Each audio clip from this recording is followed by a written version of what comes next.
దీవాలి అంటే ఫస్ట్ మీ అందరికి ఏం గుర్తుకొస్తుందేమో గానీ నాకు మాత్రం ఫస్ట్ ఈ పేనీలు పాలు గుర్తుకొస్తాయి. హాయ్ మావాస్, మన దీవాలి రోజు పాలు పేనీలతో స్టార్ట్ అయింది. దాని తర్వాత అమ్మ పూజ చేస్తుంటే వెళ్ళి నాతో పాటు మీ అందరు కూడా దీవాలి సేఫ్ గా సెలబ్రేట్ చేసుకోవాలని ముక్కేసుకున్నా. ఇక మన ఇంట్లో పూజ అయితే అయిపోయింది, కానీ ఇప్పుడు మన షాప్ లో డెకరేషన్ చేయడానికి ఇక నేను మా తమ్ముడు అయితే వచ్చేసినాం. మావాడు పనిచేసుడు తక్కువ ఆర్డర్లు ఇచ్చుడు ఎక్కువ ఉంటది. మా షాప్ నైట్ వ్యూ చూద్దాం గానీ ముందు అయితే మా తొట్టి గ్యాంగ్ కి పటాకులు కావాలంటే అందరికి డివైడ్ చేసి పక్కకు పెట్టినా. మా తొట్టి గ్యాంగ్ అయితే దయ్యాలకి కాంపిటీషన్ గా రెడీ అయినట్టున్నారు. తెల్లగా మిలమిల మెరిచిపోతున్నారు. ఎవరు వాట వాళ్ళు తీసుకొని గంతులు వేసుకుంటా పోయిర్రు. ఇక పటాకులు ఇచ్చిన తర్వాత ఇంటి ముందు గంట 2 గంటలు హంగామా వేసారు అనుకో. ఇక మన బుడ్డోలు వేల్చడం చూసి నాకు కూడా ఆగక ఫస్ట్ టైం ఆన్లైన్ లో ఆర్డర్ పెట్టిన బట్టలు వేసుకొని 2 సురుసురు బత్తులు పట్టుకొని ఇక ఫోటోలకు ఫోజులు ఇస్తున్నా. ఇక మావాడేమో చాక్లెట్ ఇస్తా అంటేనే ఫోటోలకు ఫోజులు ఇస్తున్నాడు. ఇక ఇది మనం మధ్యాహ్నం 2 గంటలు కష్టపడి చేసిన డెకరేషన్ అదిరిపోయింది కదా. ఇక మన షాప్ లో లక్ష్మీదేవి పూజ కంప్లీట్ చేసుకొని నోట్లో లడ్డు పెట్టే లోగో మన షాప్ కి మన దోస్తులు కూడా వచ్చిర్రు. ఎప్పటి నుంచో కలుద్దాం అనుకుంటున్న మా దోస్తుల్ని ఫైనల్ గా దీవాలి రోజు కలిసేలా చేసిరు.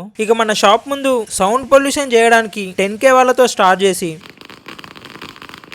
స్కై వ్యూ కోసం షార్ట్స్ తో స్కై అంతా కలర్ఫుల్ గా చేసేసినాం. ఇక దీంతో మన దీవాలి సెలబ్రేషన్స్ ఖతమైనాయి. ఇక వీడియో లెంత్ ఎక్కువైనా కూడా ఎండ్ వరకు చూసిరంటే ఖచ్చితంగా నా కంటెంట్ నచ్చే ఉంటది. ఇక నచ్చితే మాత్రం లైక్ కొట్టి ఫాలో చేసేమావా. Seen the next video. అంటే దానికి వాచింగ్. Bye bye.